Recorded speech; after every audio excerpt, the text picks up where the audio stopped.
وسلموا تسليما اللهم صل على محمد وعلى آل محمد كما صليت على إبراهيم وعلى آل إبراهيم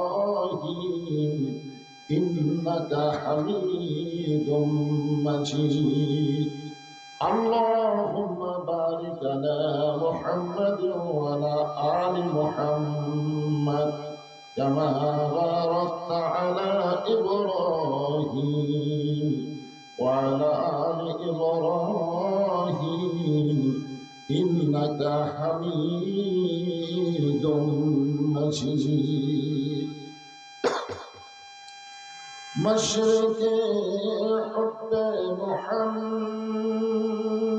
شكر بولي صلى الله عليه وسلم مطلعے دیوانی ماں مطلعے خورشید عشقاست سینہ سجان ماں بلغم اولا بکمالہ کشفت دجا بجمالہ حسنت جميع خصاله صلوا عليه وآله اللهم آمين জান্নাতের বাগান থেকে জান্নাতি মানুষদেরকে নিয়ে আমি গুনাহগার তোমার রহমতের দরজায় দুখানা হাত তুলেছি আল্লাহ হাসরের ময়দানে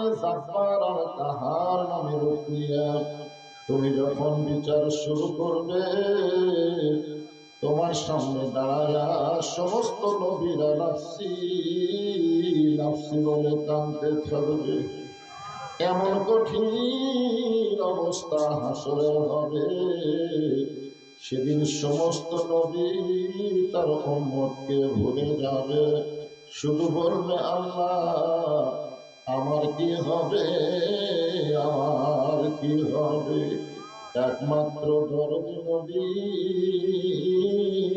শাফাতের কান্ডারি ইয়া রব্বি হাবলি উম্মতি বলে সেজদায় পড়ে যাবে সেই কঠিন মুসিবতের সময় আজকের মাহফিলকে ওসিলা করে আমাদের সবাইকে রাসূলের উম্মতের কাতারে আল্লাহ কবুল করে নিও সুবহান রাব্বিকা রাব্বিল ইজ্জাতি আম্মা ইয়াসিফুন ওয়া সালামুন আলাল মুরসালিন والحمد لله رب العالمين لا إله إلا الله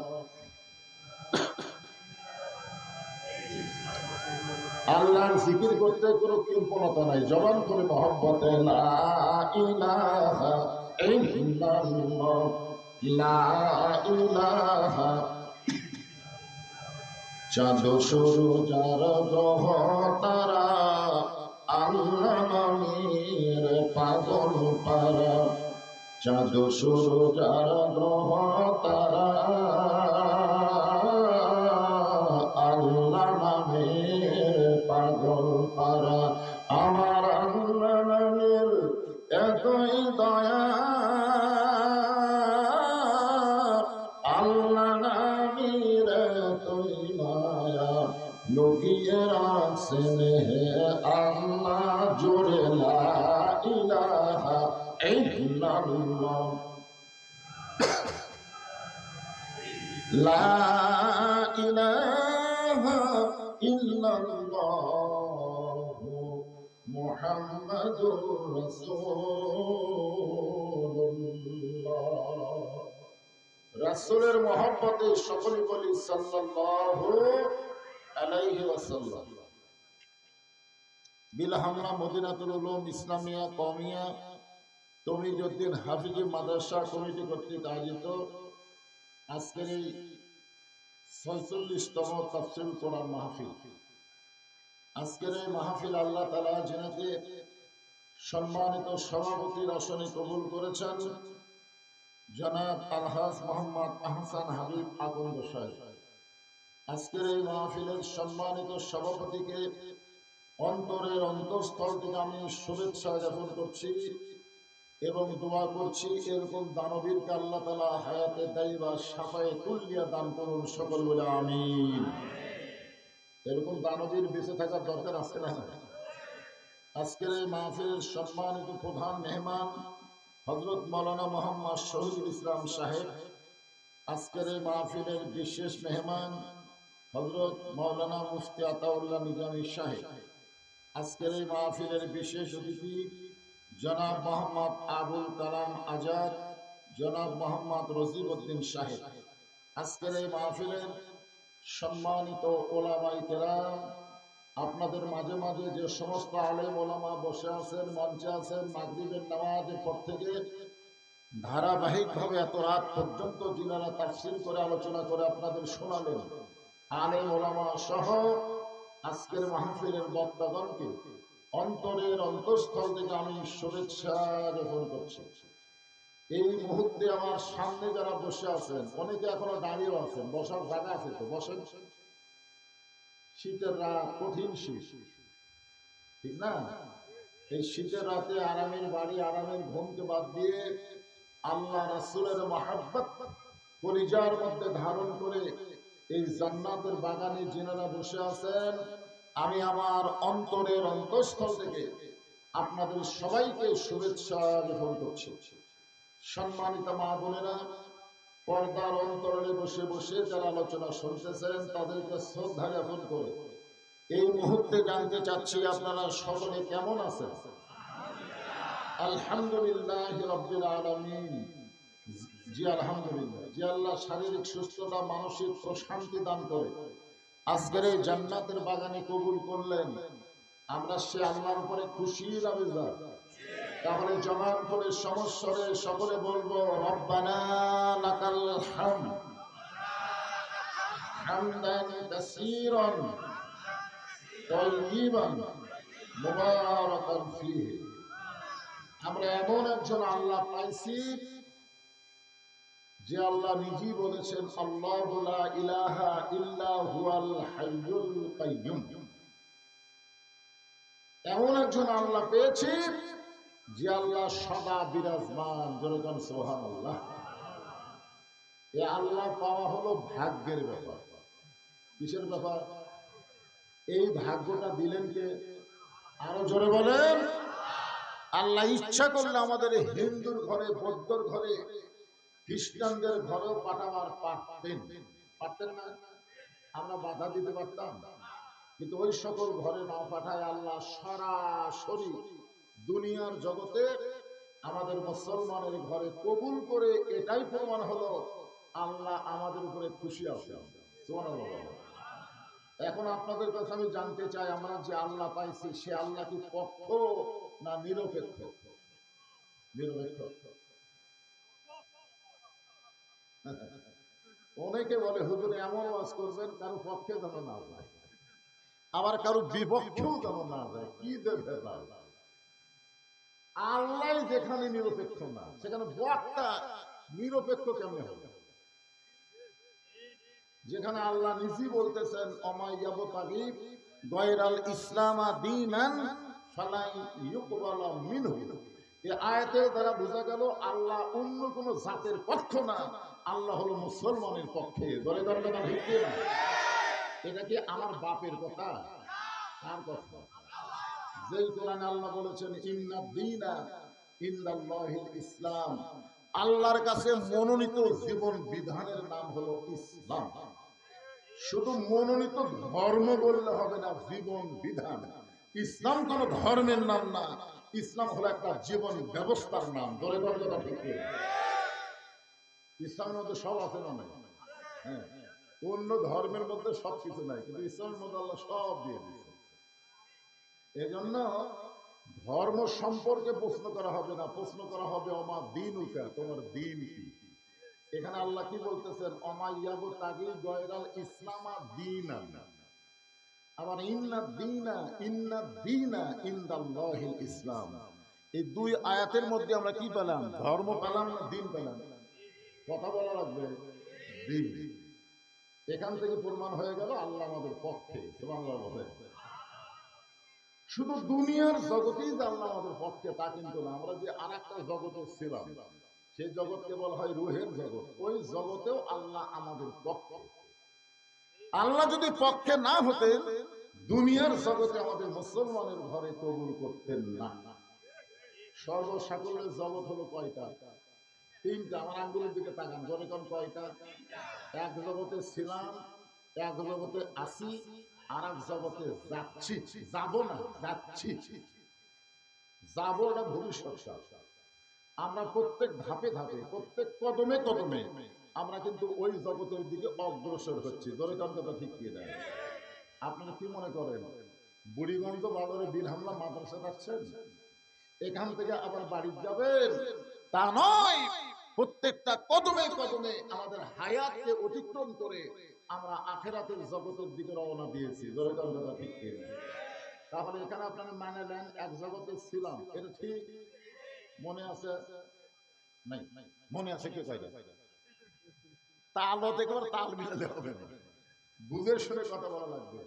রুহের জগতে আমরা ছিলাম, এটা ঠিক, আমরা বিশ্বাস করি, কিন্তু মনে নেই। ঠিক কিনা বলে? বর্তমানে দুনিয়ার জগতে আমরা আছি, কি কন? আর একটা জগতে আমরা যাচ্ছি, এই জগৎকে আপনারা বিশ্বাস করেন? ওই জগতে বিশ্বাস করলে দুনিয়াতে কেউ অন্যায় কাজ করতে পারবে না, কারণ যাওয়ার কোনো তারিখ নাই। ধরে কন কি নাই? এই দুইজন কে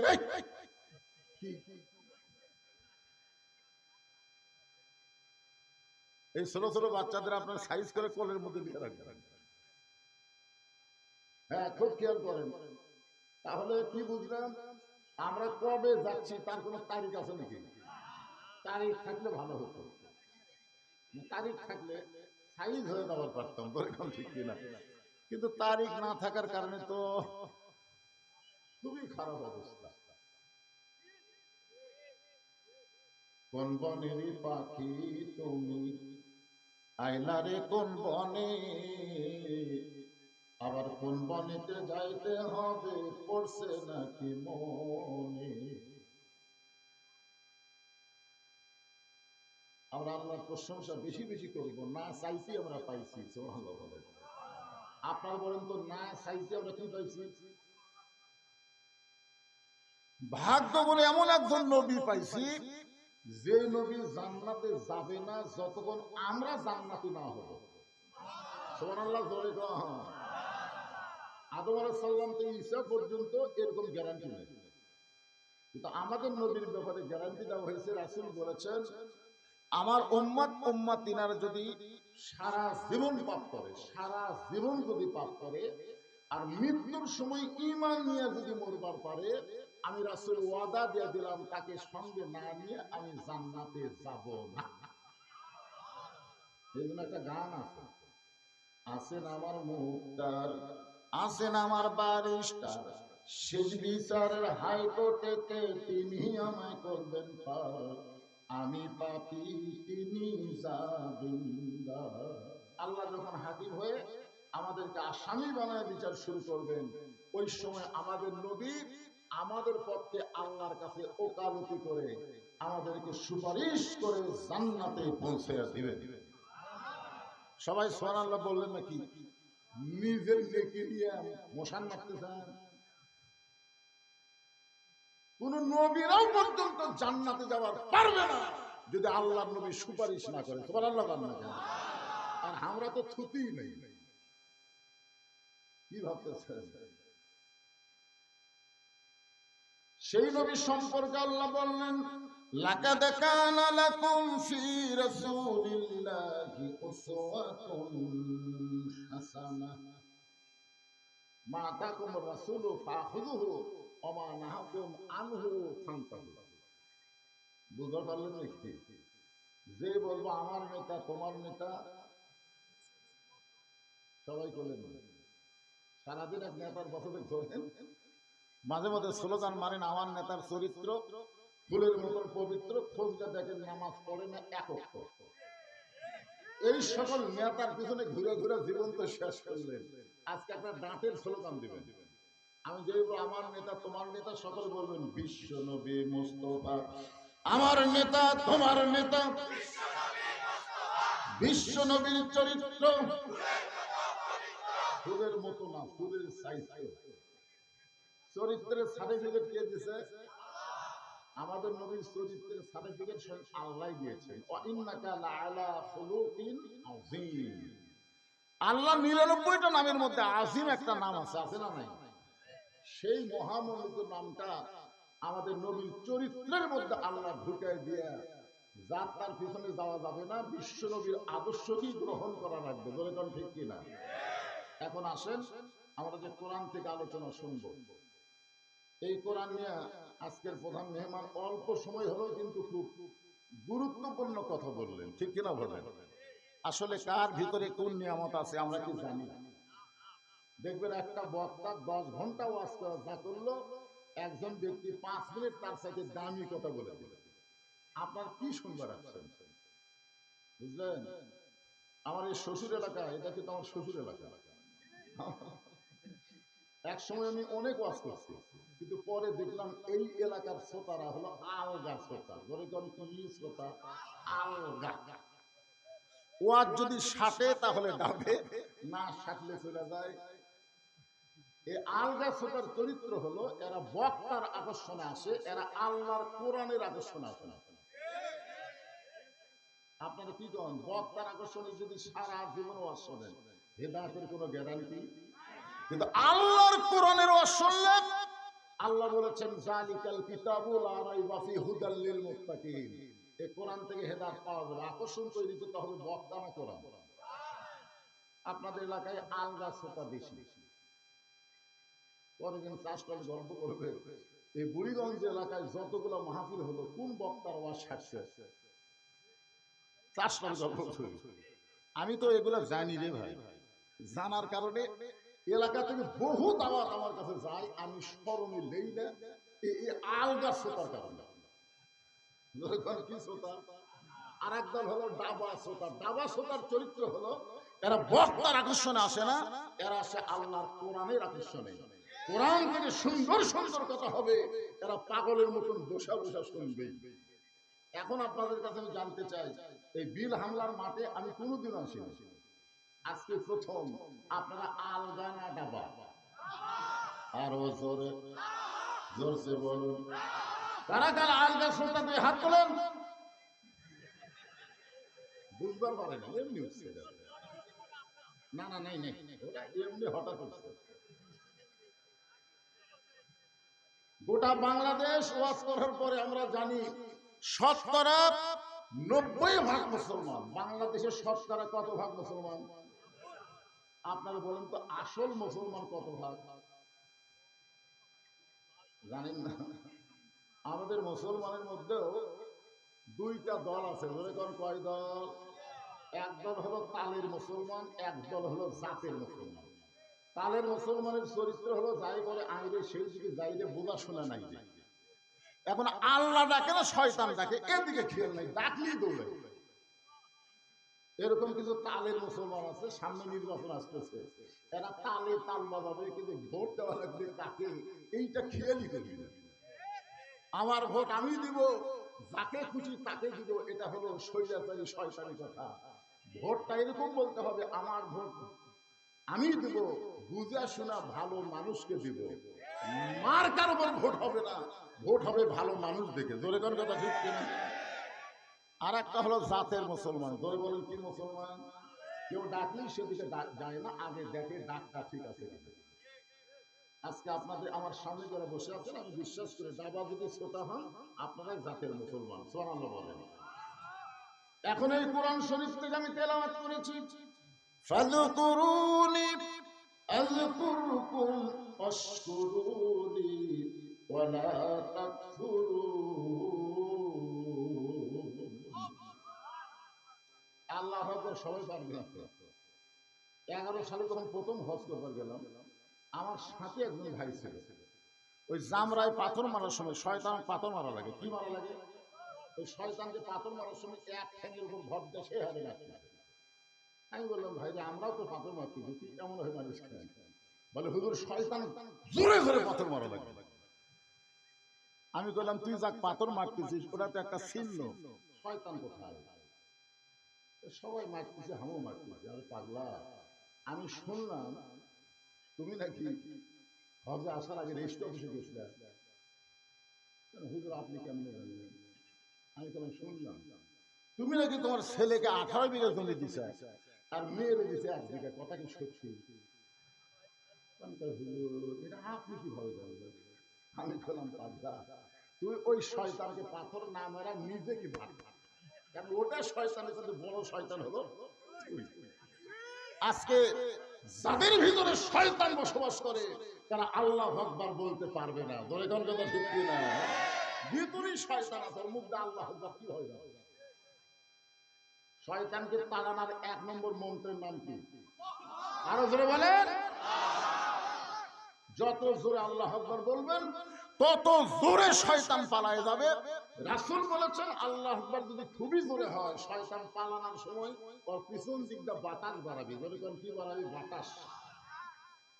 দেখি শয়তান তাড়ানোর মন্ত্র আপনি কতদূর পারেন, একটু ট্রাই করি তো।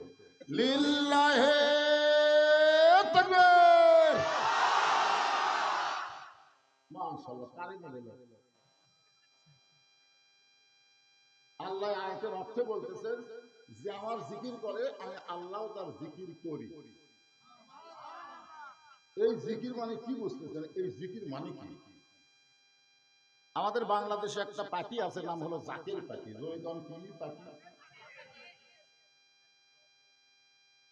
এই জিকির মানে কি? জাকের পার্টি। আল্লাহ বলতেছেন যে আমাকে স্মরণ করে আমি আল্লাহ তাকে স্মরণ করি। এখানে জিকির শব্দের অর্থ হলো স্মরণ করা। জয়গণ কি করা? আল্লাহর একজন মস্ত বড় নবী ছিলেন, নাম হলো নূহ নবী। খুব খেয়াল করে শুনবেন, নাম কি নবী? উনি শুকনা জায়গায় একটা যানবাহন তৈরি করতেছেন, সেই যানবাহনের নাম হলো নৌকা। জোরে বলেন নাম কি? আরো জোরে, জোরসে বলো। আগামী নির্বাচনে নৌকার কোনো মিছিল হবে না, এই জন্য আমি করে দিলাম। অসুবিধা আছে?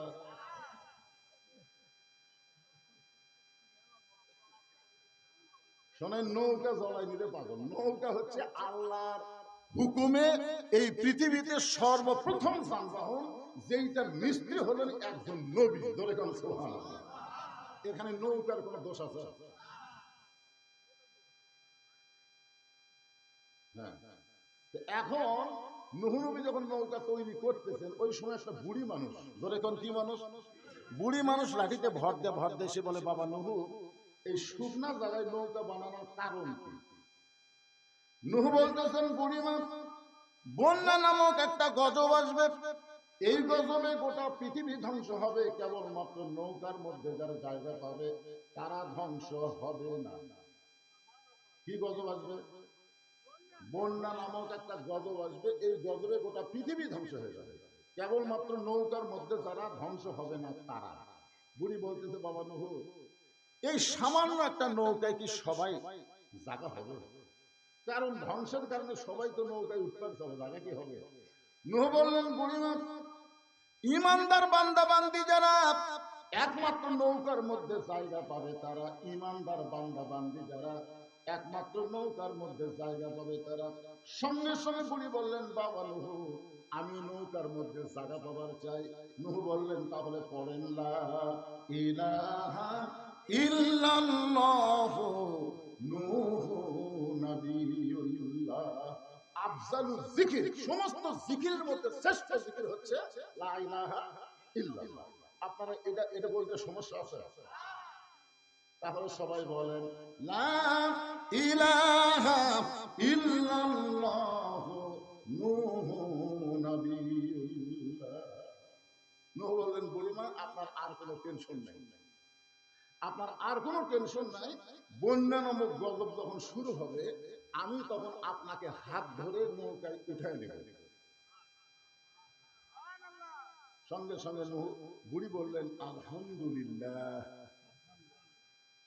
আসলে কি বলা লাগতো, বাবা নূহ তুমি অত্যন্ত ভালো মানুষ, বিপদের সময় তুমি আমার হাত ধরে নৌকায় উঠাবা, তুমি অত্যন্ত ভালো মানুষ।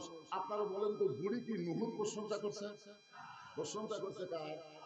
তাহলে বোঝা গেল ঈমান গ্রহণ করার পরে কোন মানুষের প্রশংসা করা যাবে না, একমাত্র প্রশংসা করা লাগবে কার? আশকুরুনি ওয়ালা তাকফুরুন। আল্লাহ ছাড়া কোন নেতার প্রশংসা করতে যায়, অমুকের প্রশংসা, হায় হায়, উনি যদি না দিত মাদ্রাসা বন্ধ হতো।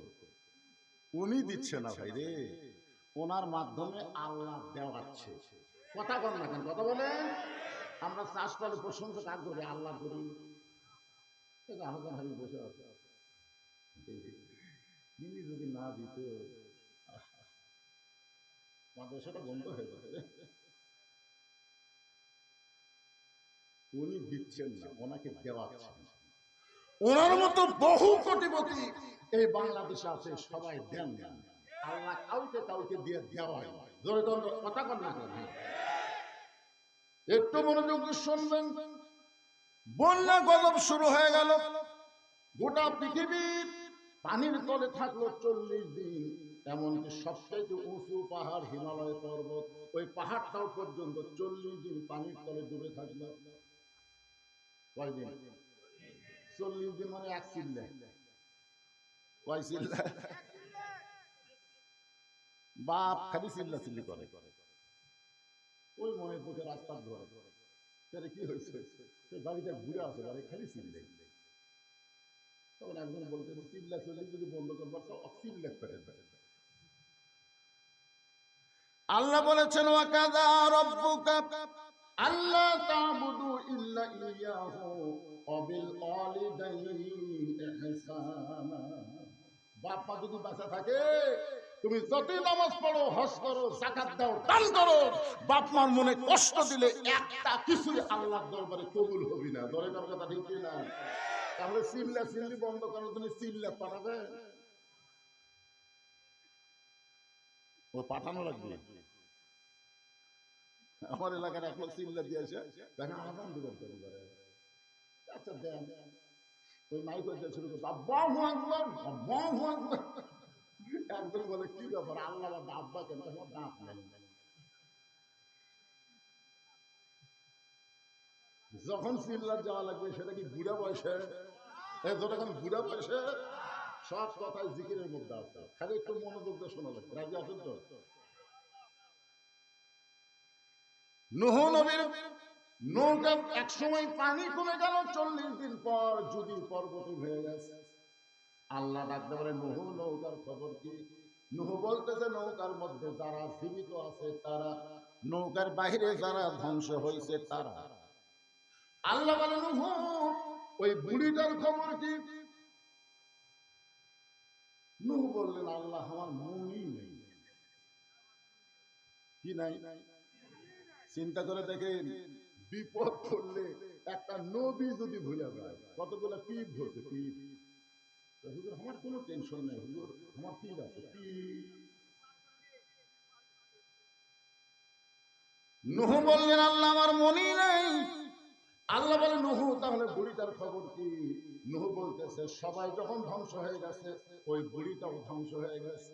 আল্লাহ বলে, নূহ আর যদি কোনো কথা বলা যাবে না, কথা বলার আগে তদন্ত করে কথা বলা লাগবে।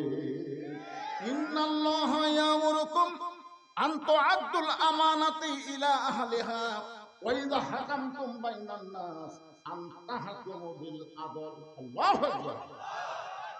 কি হাসিনার তদন্ত?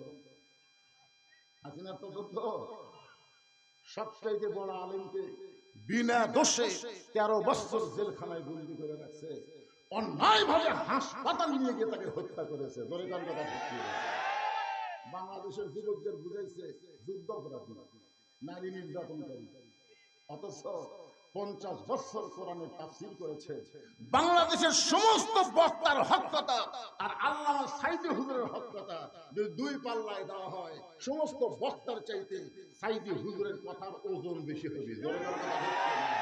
আর ওই মানুষটাকে তদন্তের নামে অন্যায় ভাবে বাংলাদেশের জেলখানায় বন্দি রাখছিল। কথা কোন ঠিক কিনা? কথা আজগুবি কোনো কথা বলা যাবে না ভাই। বদরিশিতে এত টাকা দিয়ে কি করে? কাজটালে গল্প পারবি? আজগুবি কথা না। টাকা যারা দিবেন দু একদিন মাঝে মধ্যে আমার এলাকার যাবে, আপনাকে ওয়াজ করে টাকা নিয়ে আমি কি করি? নিজের চোখে দেখে, নিজের চোখে দেখার দরকার আছে না নাই? আজগুবি কোনো কথা বলা যাবে? একজন নবীকে আল্লাহ বলতেছেন, নূহ আজগুবি কোনো কথা বলো না। কথা বলতে গিয়ে তদন্ত করে কথা বলো। নূহ নবী তদন্ত করতে গিয়ে দেখে বুড়ি তো দূরের কথা, বুড়ির ঝুপড়ি বাড়ি পর্যন্ত কিছুই হয়নি।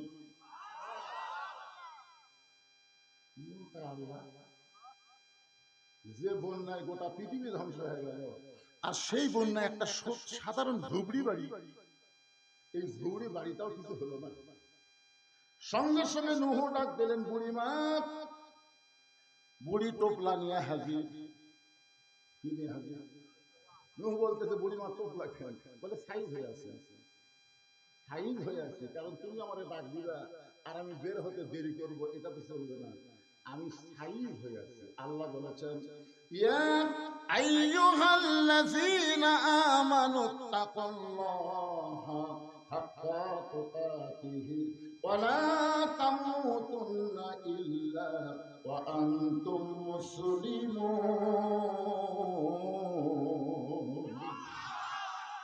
যে কোনো সময় আমাদের মৃত্যুর ডাক আসবে, যে কোনো সময়।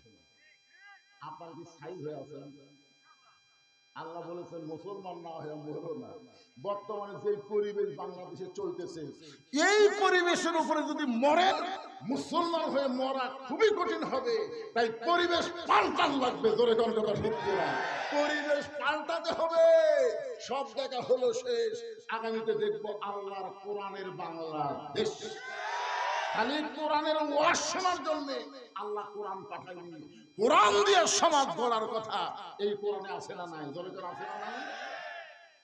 আপনাদের চাইতেও বেশি গুরুত্ব দিয়ে আবু জেহেল কোরআন তেলাওয়াত শুনছে আপনাকে চাইতে।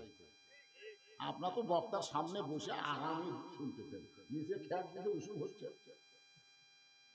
আর আবু জেহেল সারা রাত দাঁড়িয়ে দাঁড়িয়ে সামনে সামনে পিছনে অন্ধকারে চোরের মতন সারা রাত, 2-1 ঘন্টা না, সারা রাত। সকালবেলা গিয়ে মিটিং এর মধ্যে হঠাৎ মুখ ফসকে বলে ফেলেছে, এটা আমার আগে প্রধান মেহমান যে বললো, ইন্না নাহনু নাযালনা যিকরা ওয়া ইন্না লাহু লাহাফিজুন। মুখ ফসকে বের হয়ে গেছে। এত সুন্দর কোরআনের বাণী, রাতটা কোন দিক দিয়ে গেল আমি বুঝবারই পারি। একেবারে সুবহানাল্লাহ কোন না কেন? আবু জেহেলকে কোরআনের বিরুদ্ধে কথা কি তারিফ করতেছে, এত সুন্দর কোরআনের বাণী, রাতটা কোন দিক দিয়ে গেল আমি বুঝবারই পারি। অনেকে আমাকে বলে, হুজুর আপনি যে 2 ঘন্টা ওয়াজ করলাম আমি বুঝবারই পারি না। ফজলা দেখলাম ওই ফজরই পড়েনি, ফজলা দেখি ওই ফজরের নামাজই পড়েনি। আবু সুফিয়ান বলে, নেতা যেই কোরআন শুনতে সারা রাত কোন দিক দিয়ে যায় বোঝা যায় না, সেই কোরআন ধরলে অসুবিধা কি? শুনলেই যদি এত মজা হয় তাহলে এটা ধরার দরকার আছে না? আবু জেহেল বলতেছে, তুই আমার কাছে আস। কত দূরে থেকে বলিস কাছে আস।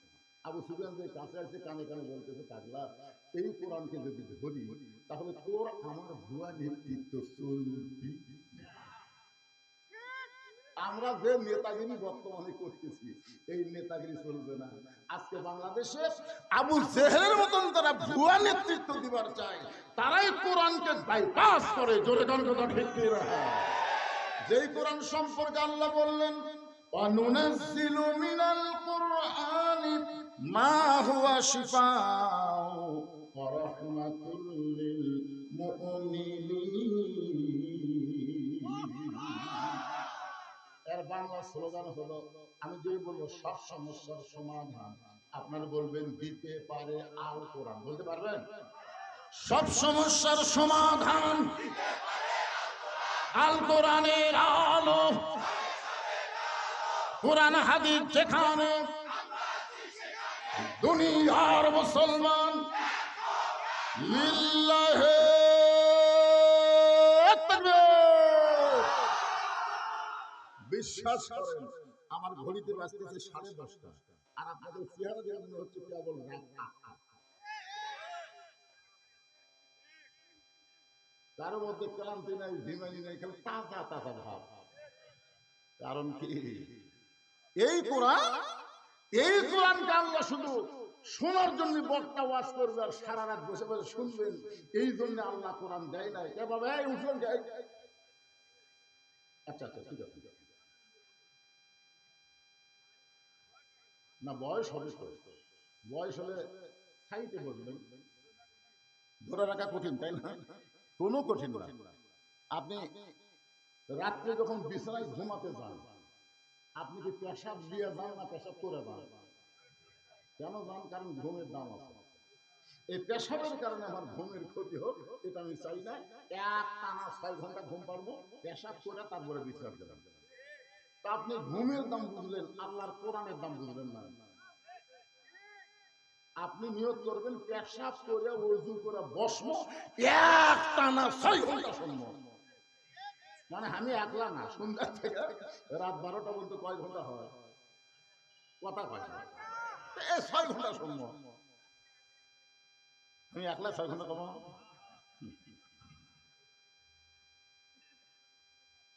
আরে কতক্ষণ হবে সেটা তো আমি জানি। যে আয়াত তেলাওয়াত করেছি, আয়াতের তাফসীর করে ইনশাআল্লাহ শেষ হবে। আয়াত তার একবার বলেন, ফাযকুরুনি আযকুরকুম ওয়াশকুরুলি ওয়ালা তাকফুরুন। 2 নম্বর আয়াত হলো, ইয়া আইয়ুহাল্লাযীনা আমানুস্তাঈনু বিস-সাবরি ওয়াস-সালাহ ইন্নাল্লাহা মা'আস-সাবিরিন।